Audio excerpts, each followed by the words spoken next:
Hello and welcome to my channel. My name is Katelin Urgo and I am a 23-year-old writer, and this is The Genre Project.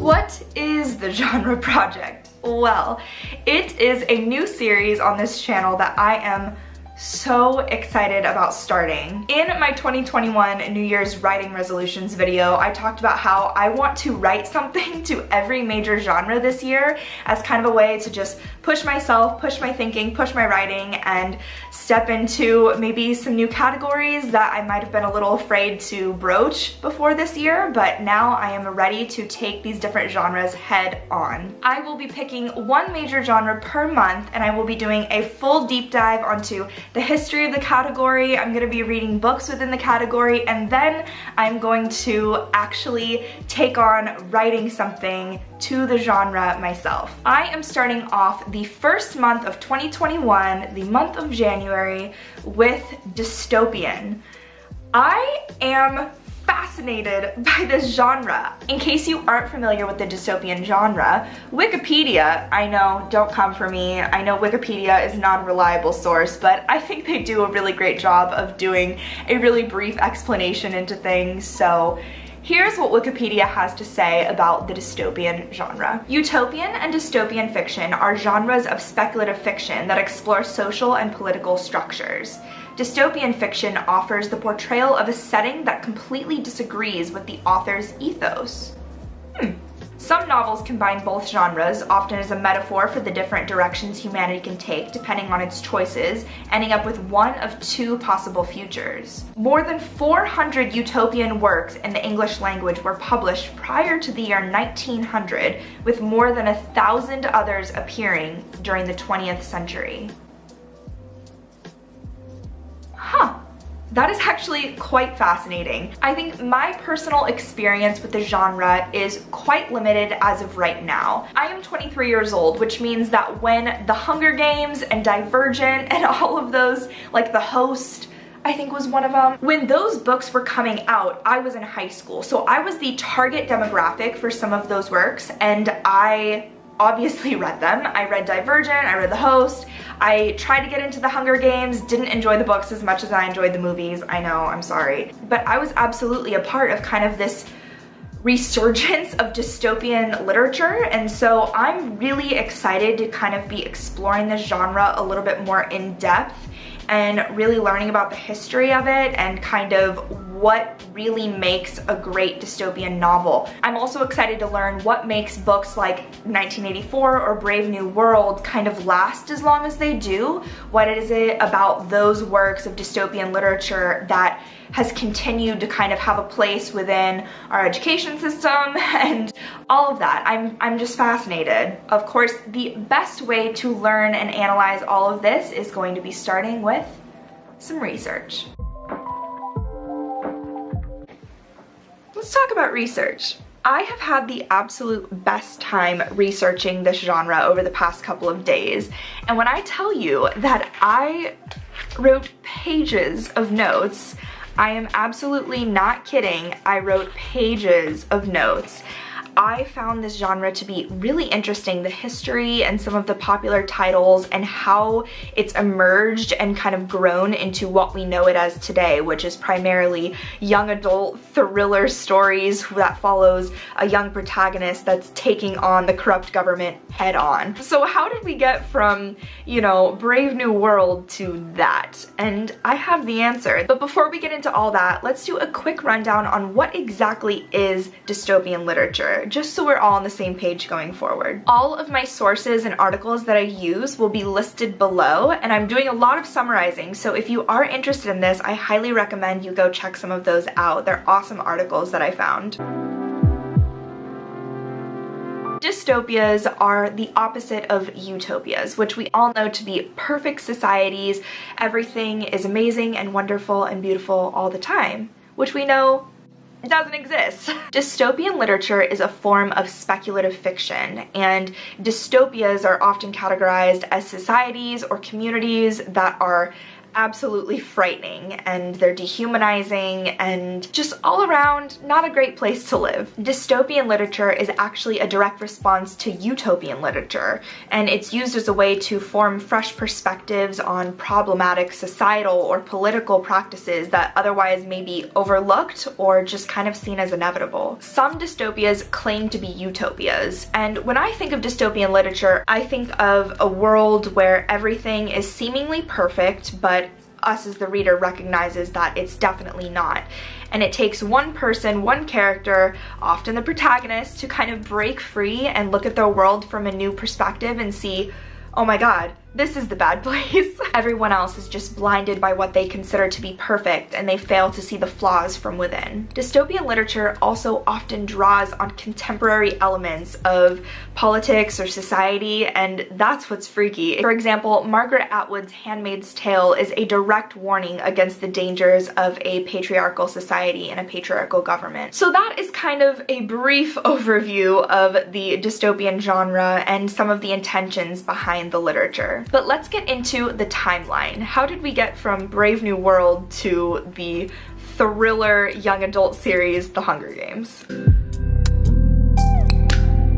What we would consider to be modern dystopian literature came about around the turn of the 20th century. There's one title in particular that really shaped the dystopian genre, kind of turned it into what it is today, and it also served as inspiration for two very famous novels that we still read in schools across the country. That novel is We by Yevgeny Zamyatin. We was published in 1921, and if you're not familiar, I have the spiel. In a glass-enclosed city of absolute straight lines, ruled by the all-powerful benefactor, the citizens of the totalitarian society of one state live out lives devoid of passion and creativity until a mathematician who dreams in numbers discovers he has a soul. It was that novel that actually served as inspiration and influenced both Brave New World and 1984. 11 years later, in 1932, we saw the publication of Brave New World by Aldous Huxley. And it was 17 years after that, in 1949, when we see the publication of 1984 by George Orwell, which that book has been all over social media. It's been referenced in news articles regarding the current political climate of the United States right now. It's interesting, and I know it's kind of being laughed at a little bit, and everyone's tired of hearing about 1984 by George Orwell. But there's a reason that it has stood the test of time, and we still teach that book in classes today, and I'm sure you're all very familiar with it. That novel, of course, follows the life of Winston Smith, who is a low-ranking party member, and he is frustrated with the omnipresent eyes of Big Brother, who sees all and hears all and controls everyone's lives. Sometimes a little too real.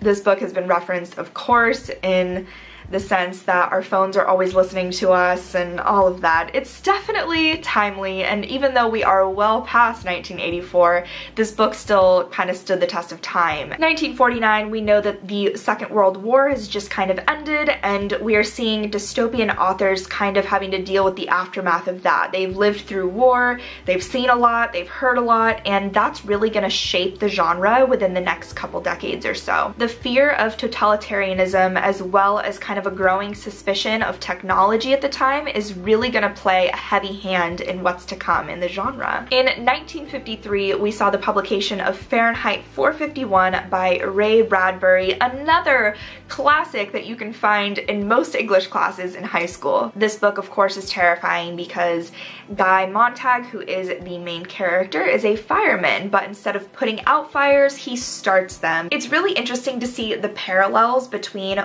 how technology was growing at the time and the books in response to it, because in my eyes this book is kind of a direct response to the growth of television in homes.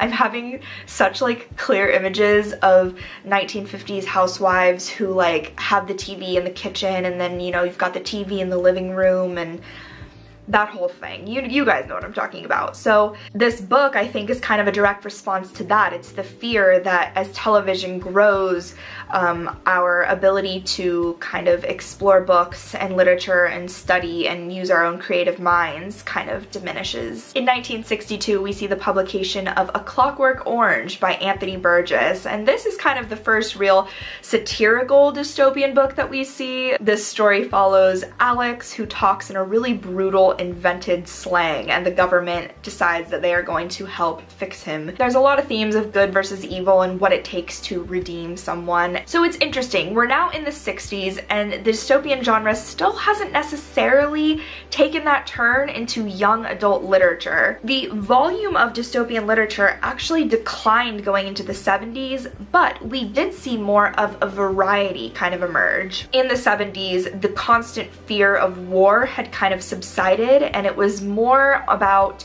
what's happening socially. Autonomy over our bodies and the environmental crisis and all of those classic 70s social issues that you can think of kind of started to emerge, and we definitely see that in the literature. In 1985, we see the publication of Margaret Atwood's Handmaid's Tale, and of course, this series has absolutely had a second emergence. Not only was this novel popular when it was released, we saw it studied in schools, now it has its own TV show on Hulu, and it is terrifying. I've seen people who've dressed up as handmaids for Halloween. It is absolutely terrifying, the parallels that we can draw from this book to today, but let's not get into that. The Handmaid's Tale is a novel that really looks at the dangers of a patriarchal society as well as kind of a theocracy. The Republic of Gilead really relies heavily on using faith and religion as a way to kind of shape their laws and their rules. Women are no longer allowed to read. It truly is terrifying, and the show is terrifying, the book is terrifying, it's all very scary. But again, this book definitely is not geared towards a young adult audience. It's not until 1993 when The Giver by Lois Lowry is published, and that's when we see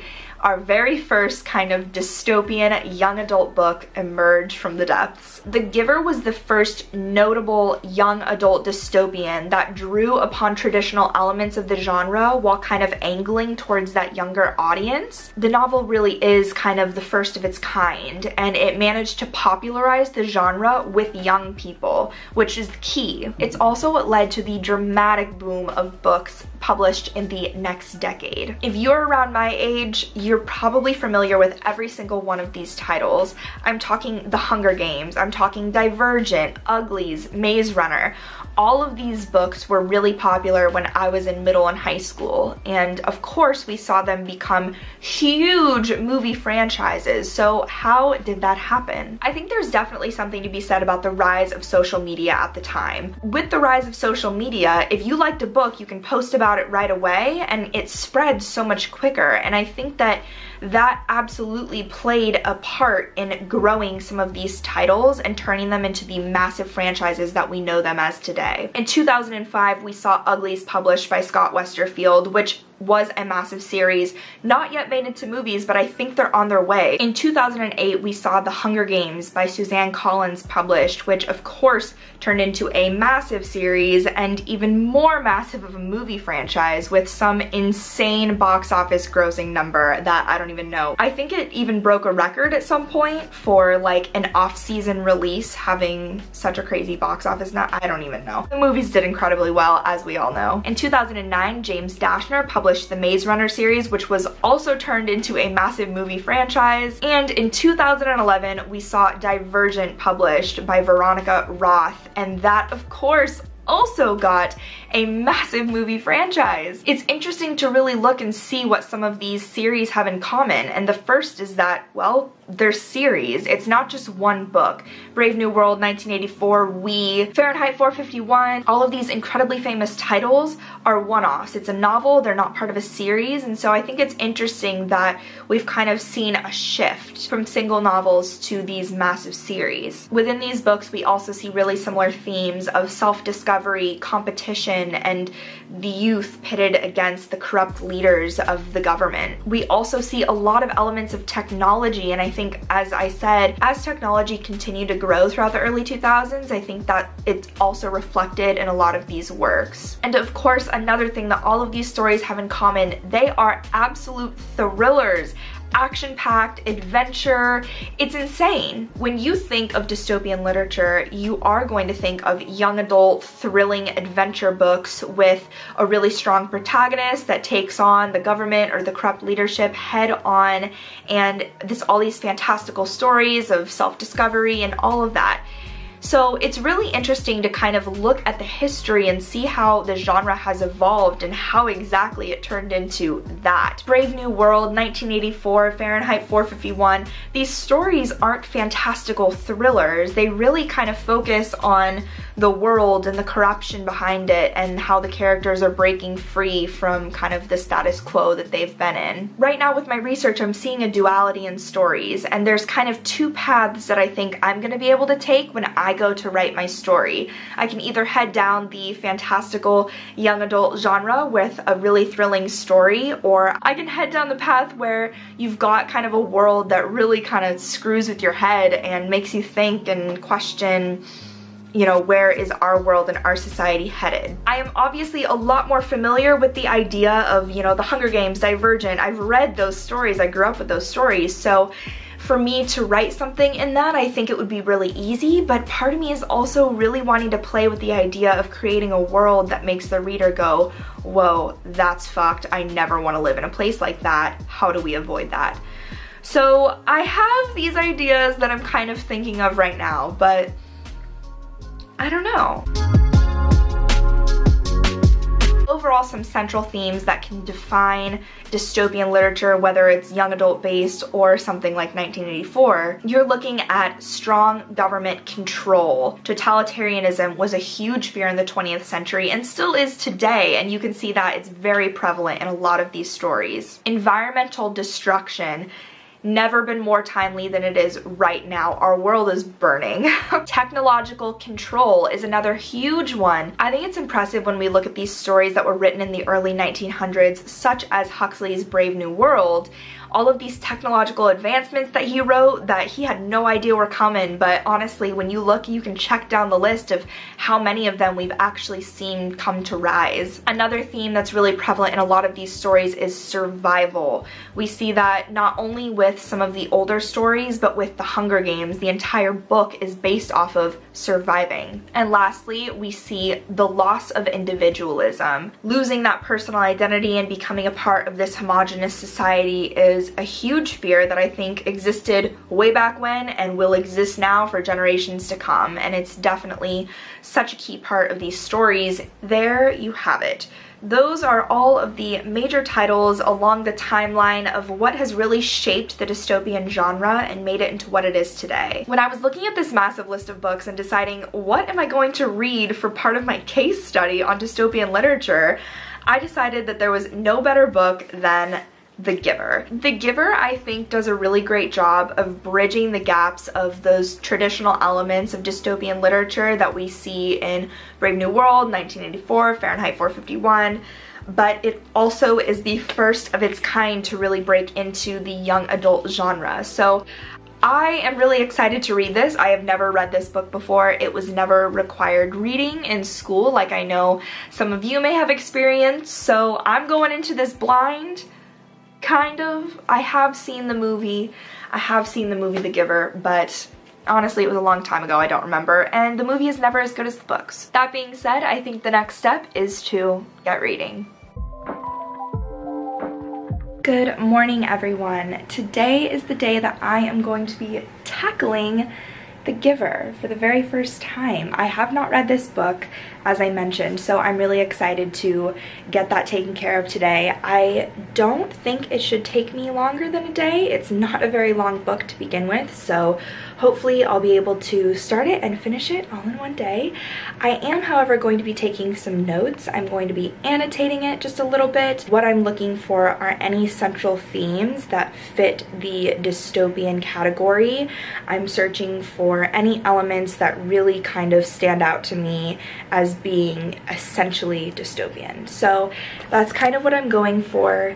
I'm really going to be looking for the little things that were bridging the gaps between it being a young adult novel as well as being a traditional dystopian. So those are the things that are kind of top of mind as I get started reading this, and I'm gonna take you guys along with me. So let's get started. Okay, so right off the bat, I'm literally on page 6, but I'm realizing that the main character, Jonas, is, I believe, 11 years old. That is very young. That is a lot younger than any kind of age group that I would write, and so this book is considered young adult, but I would definitely put 11 years old into more of a children's category. So I'm interested to see how this plays out. It's definitely not written like it's a children's book in any capacity, but the character isn't yet young adult. I don't know if that's making sense. I don't think I realized that. I don't think I realized how young he is, that's all. I tend to write stories where the characters are closer in age to myself, so early 20s, late 20s, kind of just fitting in that new adult category. And so I don't know how this book is going to play out, obviously, but as of right now, the character is definitely more in that children's age rather than the young adult age, so we'll see. Okay, I'm about halfway through. Jonas is just now finding out what the color red is, and it's just revealed to the reader that no one can see color and they don't know what color is. And for some reason, that like little detail that was withheld the whole, I mean, God, I'm halfway through. So that little detail was withheld for half the story. And the fact that it was just revealed is like, wow. And it's so small, but so like poignant. So, very interesting. I'm really liking the book so far. I think the world building has been done quite nicely, and the rules and everything just makes sense. So I'm enjoying it. I'm having a great time. Okay, so I'm still about halfway through from the last clip. I only read a couple more pages, but this whole idea of color is really interesting. Now we're starting to kind of see some themes of like having choices in life and making decisions and the free will to make those decisions, and so I think that's kind of an interesting theme. It absolutely fits with this whole idea of your traditional dystopian, giving people the choice, and sometimes people make the wrong choice, and so in this book they've pretty much eradicated choice and you don't get to choose anything, and that is supposedly better. Very interesting. I'm really enjoying this book.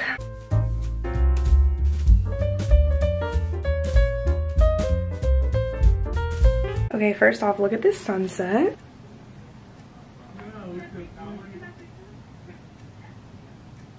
Okay, it's not as good on camera as it is in real life, but I wanted to quickly stop and let you guys know that I am on chapter 20, 225. Okay, I have about 30 pages left, so I am almost done with this book, and I've just read the part where, if you're not familiar, spoiler alert, I've just read the part where Jonas finds out that being released is just another term for being euthanized. So that was definitely a little bit of a dark twist that I had totally forgotten from the movie. I kind of had a feeling that it was coming, but it was still very jarring to read. So I'm seeing some darker themes for sure. I feel like we've kind of moved on past the whole idea of free will and making your own choices, and we've now fully jumped into a society that controls every single aspect of your life. And that is, of course, the hallmark of dystopian literature. So this has been really interesting. I'm very excited to finish. I'll probably finish up here soon, and then I will check back in with like my final thoughts on reading this and kind of where I stand. But overall, very, very pleased with this book. It's been very enlightening. I feel like I've kind of gathered some good notes and just little stuff like that regarding, you know, the key elements that go into a dystopian that really make the reader sit back and say, whoa, I never want to live in a place like this. This is awful. So, okay, y'all, I finished. I do remember the ending of the movie to be just as unsatisfying as the ending of the book. Because it's very unclear, and I guess you could interpret it in that he like gets on the sled and he sees this cabin or whatever, and he's saved, and him and Gabriel are saved, or he dies. I don't know. I don't know if there's multiple interpretations out there. I think it'd be really fun to look it up, see what some people have to say about it, but I'm not going to dwell on it too much. What I'm really focusing on are the themes and like the major elements of this book that really stand out as being that pinnacle dystopian story. And I think there were a lot of them, and I'm definitely going to kind of jot some of my thoughts down right now, and before I forget, because it's all very fresh, so I'm going to jot some of those ideas down right now, and then I will get back to you with all of my final thoughts on my research and after reading this book and all of that. Alright everyone, I have had a couple days to let The Giver really kind of sink in, and overall I really loved the book. I sat down and I gathered all my thoughts, and I was still kind of hung up on the idea of how this is supposedly a young adult book. However, the main character, Jonas, turns 12, and then eventually he turns 13, kind of, in the book. And I was like, that is a children's book. That is definitely, or very, very, very young adult. I would not necessarily put them in the classic young adult category geared towards like high school students. So I was a little hung up on that, but it really kind of dawned on me that he is entering adulthood throughout the story. When you turn 12, you're given your adult job, your adult placement, and you're kind of starting to approach the real world and have an individual take on your life, as opposed to before having all these rules and you're just waiting for the next year and the next milestone, and when you hit 12, that's kind of it. So Jonas is a young adult, and the things that he encounters are definitely adult-worthy topics, and so it all made sense in the end. It just took me a little bit to get there, and I'm of course having to work through all of this on my own. I don't have like a class with a teacher who's helping me out and helping me realize and understand some of these bigger concepts. So I think I did all right with that, but overall really loved the book. There was definitely some key moments in it that really, as a writer, I read and I was like, oh, this is great. I'd love to incorporate something like this when I take a stab at writing my own dystopian novel. Elements such as revealing bits and pieces of the world as the book goes on. Sometimes I have the idea that I need to start out the book with all this incredibly clear world building and the reader knows everything right off the bat, and then I can carry on with my story. But what Lois Lowry did with this book is there were so many things about the community that they lived in that were revealed as time went on, and she was even revealing things up until the end. So I loved those moments, and I'm going to try incorporating elements similar to that when I try writing my own book, so we'll see how that goes. Another thing that Lois Lowry did that I think I'm going to be kind of thinking over as I begin my writing process, and that is really toying with the idea of what is considered perfect and what is considered easy, because a world that I envision as perfect may not be universally recognized that way, and so I as an author am going to have to work through some of my own biases as I create a story that anyone can enjoy and relate to, and I think that'll be the tricky part for me personally.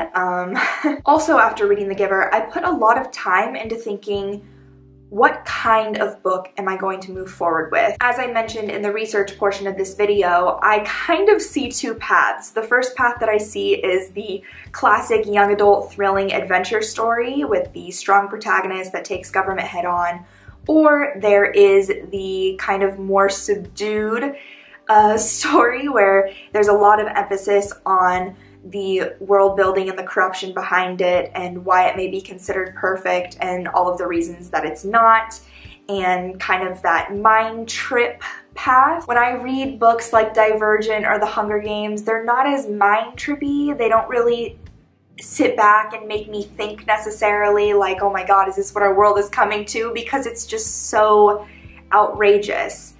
The Giver, what that showed me is that this is a lot more plausible than something like The Hunger Games. And I think that's what I'm going for at the end of the day. I'm going for plausibility. I'm going for a story where the reader can sit back and think, oh my god, this could actually happen.